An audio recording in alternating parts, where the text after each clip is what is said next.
जय श्री कृष्णा, राधे राधे। ज्ञान दर्शन चैनल में आप सबका स्वागत है। देखिए, आज हम बात करने जा रहे हैं हमारे जो श्राद्ध के बारे में, जो कि अभी श्राद्ध चल रहे हैं। 17 सितंबर तक श्राद्ध हमारे रहेंगे। तो इन्हीं श्राद्ध से जुड़ी हम कई पहलू पे हम आज बात करेंगे, और मैं आपको आज ऐसी चीज़ें बताऊंगा श्राद्ध के बारे में जो कि बहुत से लोगों को पता है और बहुत से लोगों को पता नहीं है। तो देखिए, आइए जानते हैं कि श्राद्ध के बारे में कुछ ऐसी बातें जो कि आपको पता नहीं हो सकती। पितृपक्ष की शुरुआत हो चुकी है और ये 17 सितंबर तक रहने वाला है, और इस काल में पितरों के लिए दान आदि करने का बहुत अच्छा विधान है। लेकिन इस काल की शुरुआत कैसे हुई, ये आपको हम बताएंगे। श्राद्ध का महीना शुरू हो गया है और आने वाले दिन पितरों की याद में उनके लिए दान कर, तर्पण कर बिताए जाएंगे।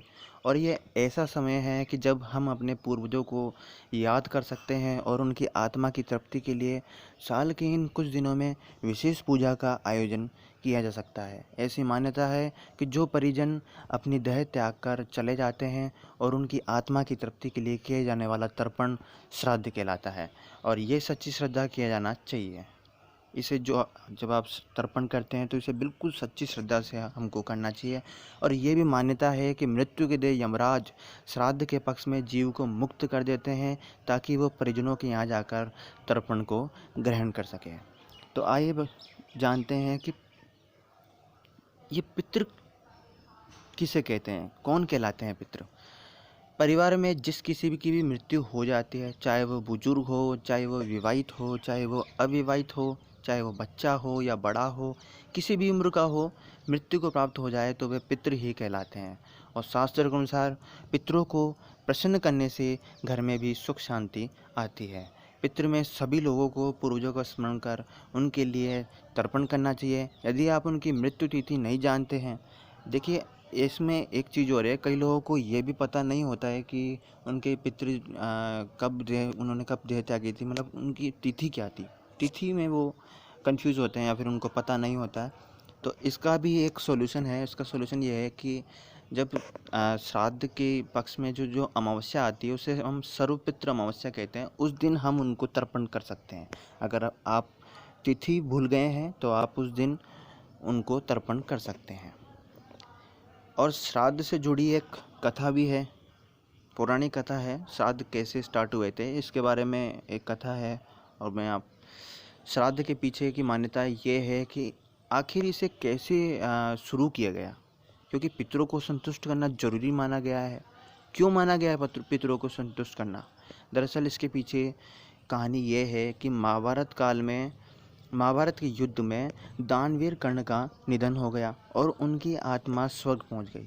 तो उन्हें नियमित भोजन खाने के लिए सोना और गहने दिए गए।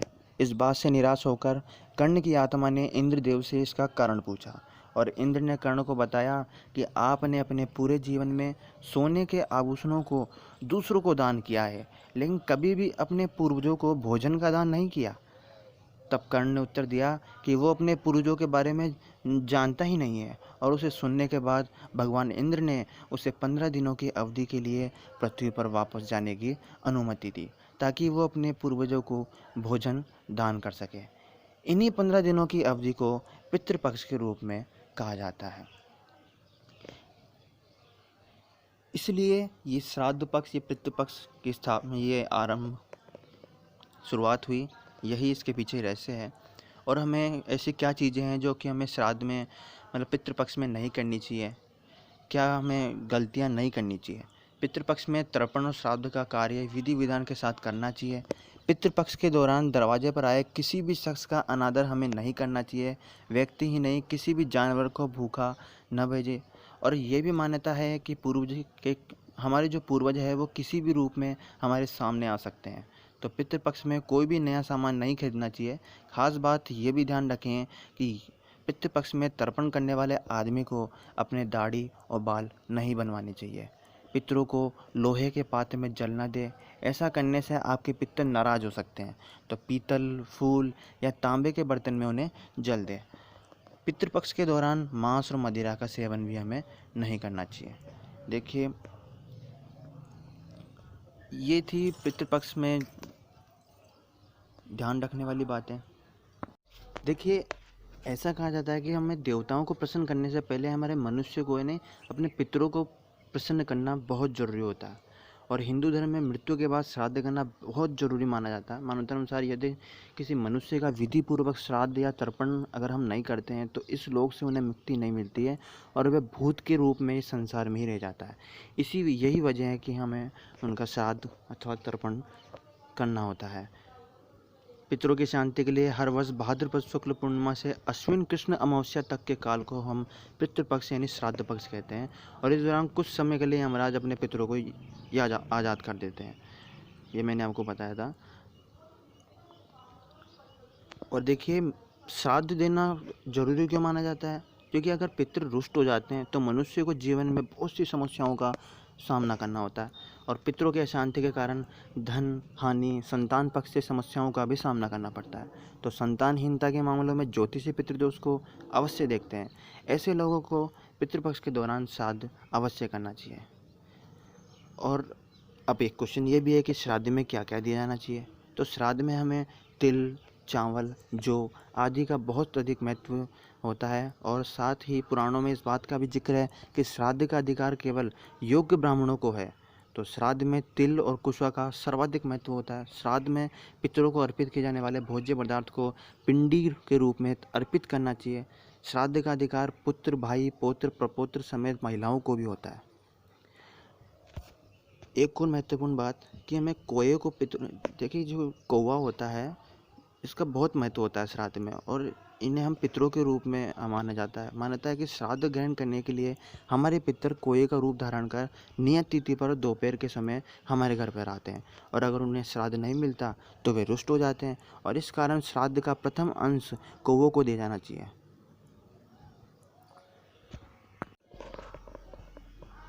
और जिन परिजनों की अकाल मृत्यु हुई हो यानी किसी दुर्घटना या आत्महत्या के कारण हुई हो या उनका श्राद्ध हमें चतुर्दशी के दिन किया जाना चाहिए। साधु और सन्यासियों का श्राद्ध द्वादशी के दिन किया जाना चाहिए। और जिन पितरों के मरने की तिथि आपको याद नहीं है उनका श्राद्ध अमावस्या के दिन हमें करना चाहिए। अभी मैंने पहले बताया था, जिसको हम सर्वपितृ श्राद्ध कहते हैं।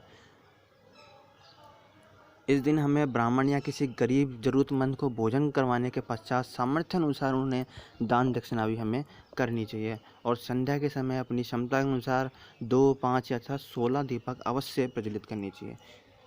तो देखिए, इसी के साथ विदा लेते हैं। जय श्री कृष्णा, राधे राधे। वीडियो अच्छी लगे तो लाइक करें, शेयर करें और सब्सक्राइब करना ना भूलें।